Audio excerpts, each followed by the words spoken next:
What's up guys, SkyKevin here, and today I wanted to talk about many of Last Oasis's forgotten items. We're going to talk about some of the background with these, some honorable mentions, and some possibly unreleased content. Make sure to subscribe if you haven't already, as I have plenty more videos like this one on the way. So, let's get started.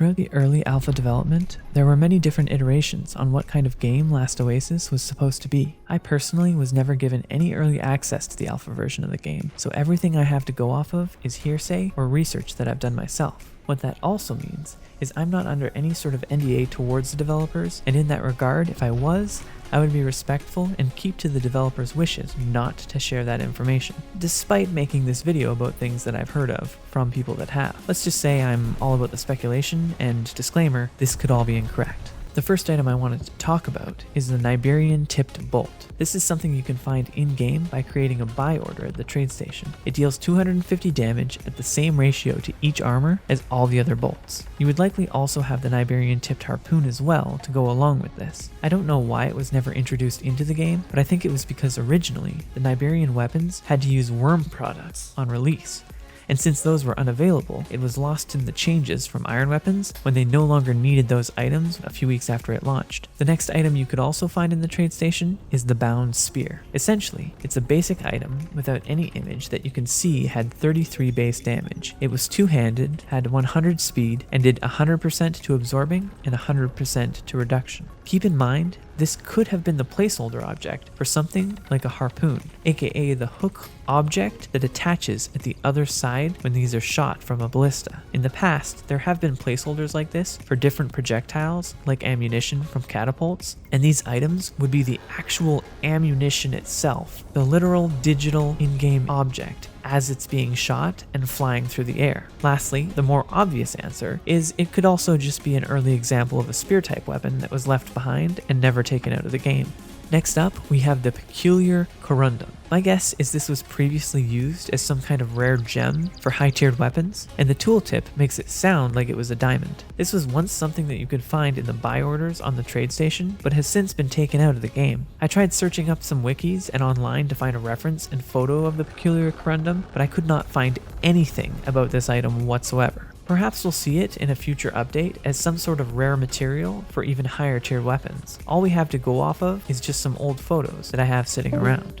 Salt rocks are another material you can actually find on some of the wikis, and used to be something obtainable in the medium maps. Apparently, it was used to craft some of the lava weapons, and was mined from the salt flat areas where Nurs usually hang out. It's since been taken out of the game as well, and what's most interesting about this is it looks so similar to Himalayan salt lamps. I'm not positive, but I believe it also used to be a consumable as well, that didn't do anything, very similar to the red banana. Speaking of the red banana, this is also something that's always been in the game and still is, which is also an old item used for lava-based weapons. When you think about that, it actually makes a lot of sense that it's red to relate to these weapons. Lava banana just wouldn't have the same ring to it.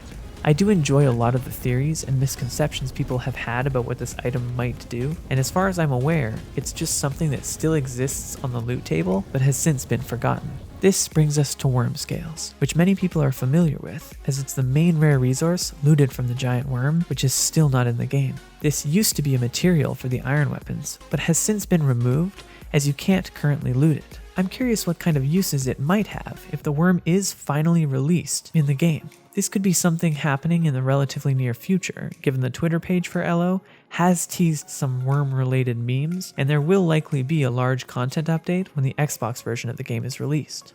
Next up, we have the lava poppy, and in the same regard, magma seeds. These two items were previously in the game and apparently used as food for worm larvae to get worm silk. This is not to be confused with the giant worm, but instead small ones that you would keep and actually farm. They're both still obtainable in-game, and I don't know why they weren't used for crafting lava weapons, unless they are hoping to keep these items in games for some kind of other future usability. The rainbow feather is an item that used to be considered the icon for a normal feather, until it was changed sometime during the lava update. This is something many of the early LO players might remember, and what's interesting about it is the original rainbow feather icon for the most part worked great and was in the same fully finished art style as many of the other in-game items. My theory is that they decided to change it to perhaps introduce special rainbow feathers as being a potential rare drop sometime in the future for the game.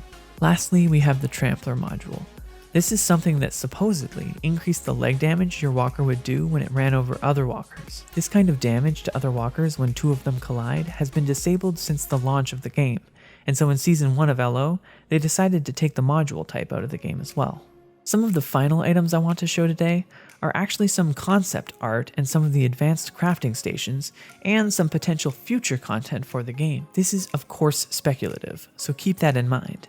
But it's crazy to see that they have fully 3D modeled advanced ballista assets available, among other things. I'm very excited for what the dev team might come up with, as they've spent a couple of months now leading up to the Xbox release without any large content updates. I'm hoping this will be the one where we might see multiple new creatures, the sandworm, and some new mechanics and even further bug fixes, along with balance changes to the walkers.